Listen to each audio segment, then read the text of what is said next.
Hey, what's up, fellas? It's a little bit later. I don't really keep track of fucking time, so I just finished my chest workout and I'm sore. So I'm going to talk to you guys about how to teach yourself how to become a leader and why it's very important for you as a younger man to develop the characteristics and traits that are woven into being a leader. Now, my personal philosophy is to lead by example. I personally believe that that is the best way you can honestly project yourself as you move through life as a man. And again, my advice is not for women, and it's not because I'm a misogynist or I hate women, which is the same thing as misogynist. It's just I'm not a woman. I'm not a I'm not a woman.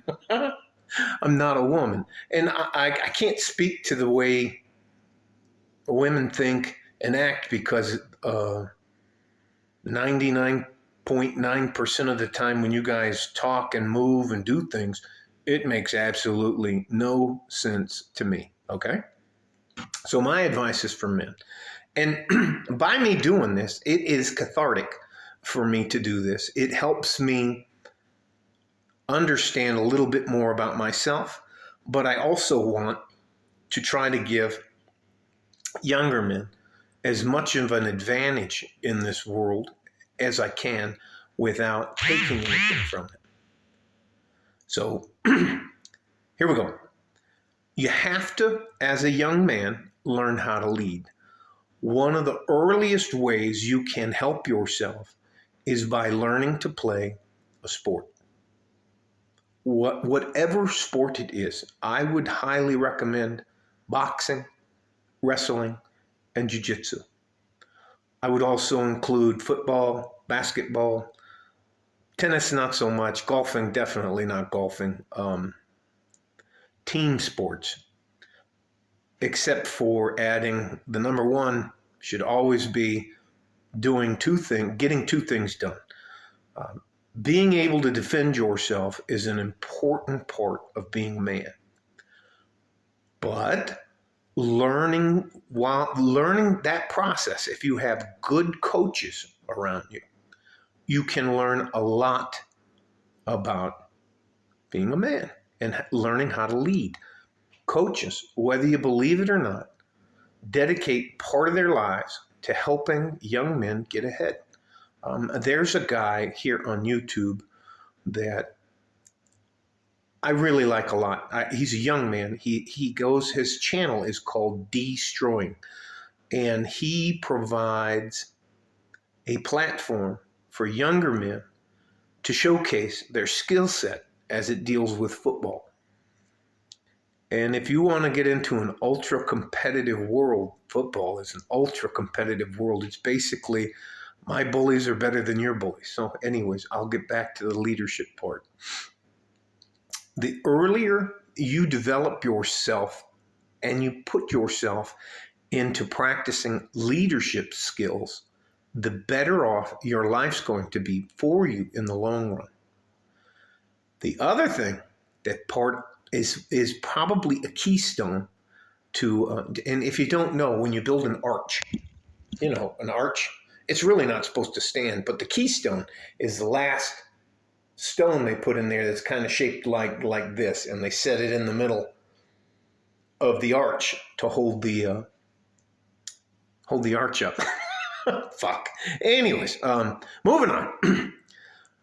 And I'm really trying not to make these videos too long because I really don't want to waste your guys' time. So anyways, if you can develop the ability to lead by example, that removes a lot of questions from other men's lives.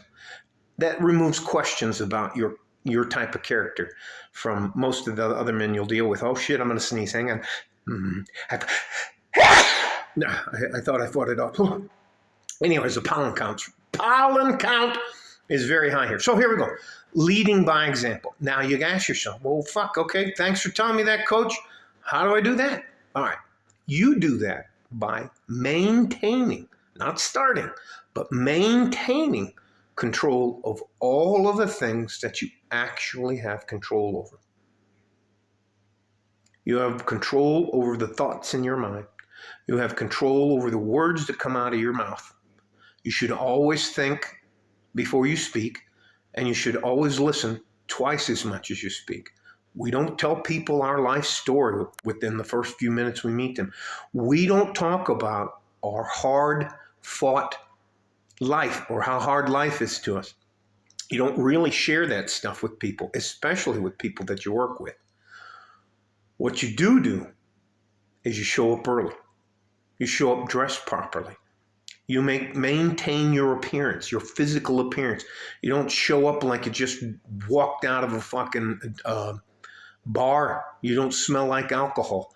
If you keep your face and hair trimmed, you don't look like a fucking ragamuffin. You can have a ponytail, man bun, or any of that stuff, but you should look well kempt. You should be on time. And if you're not 10 minutes early, in my book, you're fucking late. And being late, being habitually late, means you do not possess self-discipline. There are so many little things that you can control, how you use and direct yourself, and the ability to use your time effectively. There's a reason why. Jordan Peterson has all of his books and all that kind of stuff. He says one of the first things you should always do is make your bed in the morning and clean your room.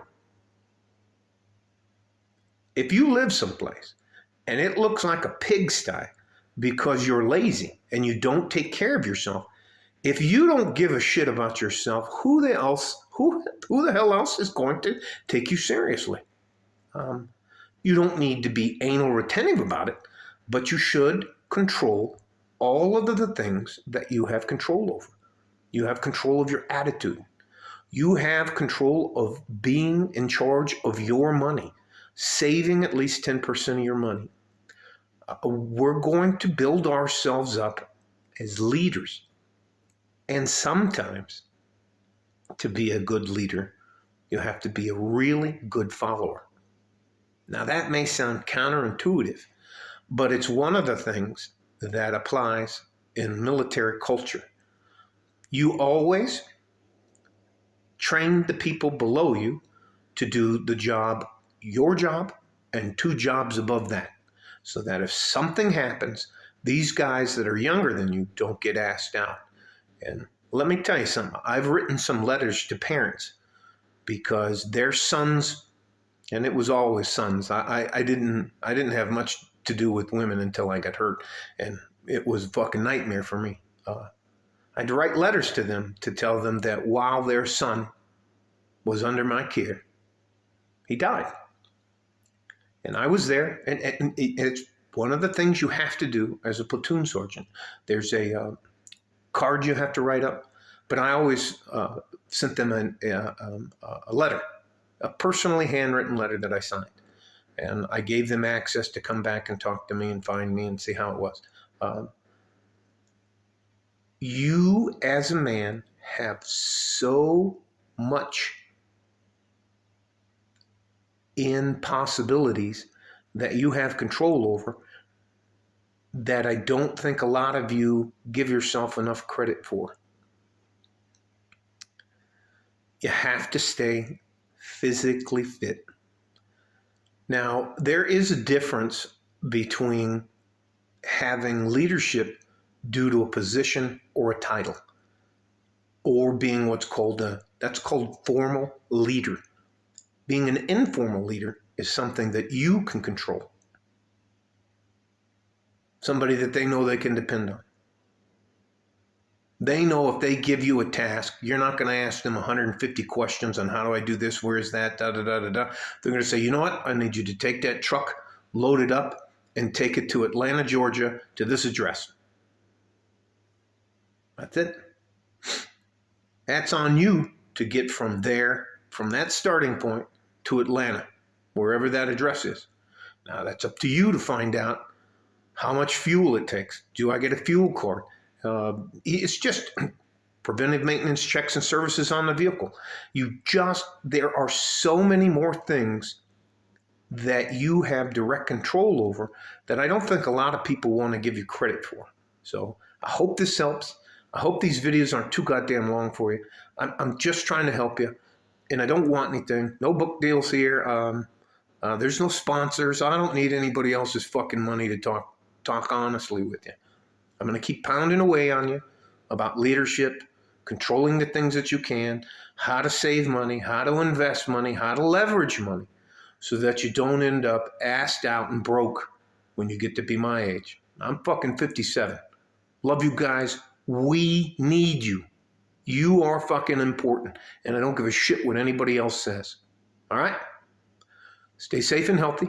Take care of each other if you can, and if you can't, you must take care of yourself. You're my future. Like a fart in a G-string from West Texas, El Paso. I'm out of here. Bye-bye.